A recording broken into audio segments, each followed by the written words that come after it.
It is crazy to think how fast approaching ACC Media Days are. They will kick off on July 25th, and that's the day that Georgia Tech will address the media as well. So today we're going to preview that, but first, let's introduce the AJC's new Georgia Tech beat writer, Chad Bishop. Chad, welcome aboard. Oh, thanks for having me, Sarah. I'm pretty pumped to be here, back home in my home city. Grew up in Gwinnett County, Snellville, Georgia, where everybody is somebody in Snellville. So super thrilled to be back and be part of the amazing team at the AJC.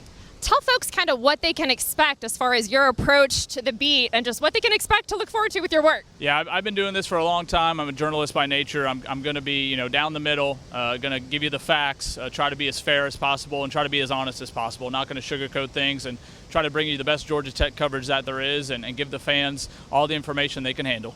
Let's talk a little bit of football. Last year, Georgia Tech started out 1-3 under Jeff Collins, but then Brent Key was 4-4 as interim head coach, and now he's the head guy in charge. How does that change expectations now that you've got Brent Key, full systems go, in charge this season? Yeah, I don't think it's your standard first-year head coach expectation scenario, right? They have that momentum from last year, brought a lot of the staff back, a lot of the personnel back, added in some transfers, added in some recruits. So this isn't a situation where they're building from ground zero or maybe even below ground zero. I mean, there's a lot of momentum there from last season going into the offseason, preseason, into fall camp. So I don't think this is a team that people are going to expect, they'll be at the bottom. I think they want to keep that momentum going and raise that expectation level. And I think it's deserved, right? You got a coach who's been here a while. He played here.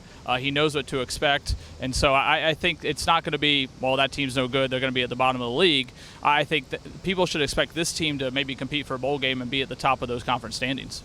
Sometimes media days is a little bit more no news is good news of a situation. Sometimes that's not the case at all.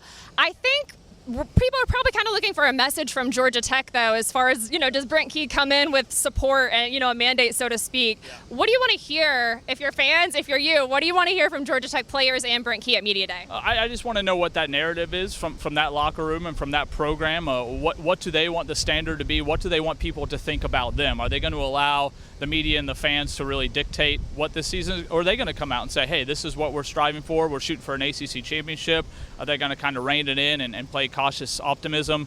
What is that narrative going to be? I'm curious to see what Brent Key and the guys say about this season. I know there's going to be a ton of questions. How is this team different than last year? How is this coach different than the last coach? How are they going to answer those questions? Are they going to deflect them? Are they going to be, straightforward with us and sort of tell us how things are going to be different in 23 compared to 22? Just for you, what are you most excited for as far as being on this Georgia Tech beat? To be honest, I haven't been in ACC country really at all my entire life. Welcome. Yeah, thank you. Spent a lot of time in SEC country and Conference USA, the Sun Belt. But there's a lot of places in the ACC I haven't been. I'm super excited to see some of these atmospheres, not only football season, basketball season, into baseball season. Excited to see how that compares to the rest of the country. Excited to see a lot of old friends in the ACC. I've covered some of these football coaches and some of these teams before. So just something new for me. And I'm kind of going in with it with wide open eyes to see what I can learn and see the sort of stories I can tell. So it's a very exciting time for me, and hopefully fans are excited as well. The student athletes who will be accompanying Brent Key to Charlotte have not been announced yet, so we'll be on the lookout for that. But Chad, thank you so much for joining me. Thanks for having me. Thanks to all of you for watching. Make sure you go to ajc.com or subscribe to our YouTube channel to find more videos just like this one.